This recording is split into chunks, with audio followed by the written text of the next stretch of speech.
আমার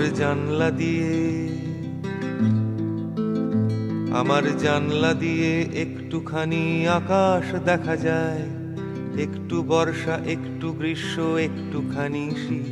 সেই একটুখানি চৌকো ছবি আঁকড়ে ধরে রাখি আমার জানলা দিয়ে আমার পৃথিবী।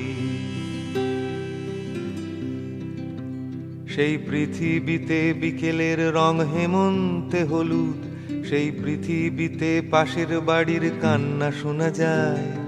পৃথিবীটা বড়ই ছোট আমার জানালায়, আমার জানলা দিয়ে আমার পৃথিবী। সেই পৃথিবীতে বাঁচবো বলেই যুদ্ধ করি রোজ, একটুখানি বাঁচার জন্য হাজার আপোষ। সেই পৃথিবীর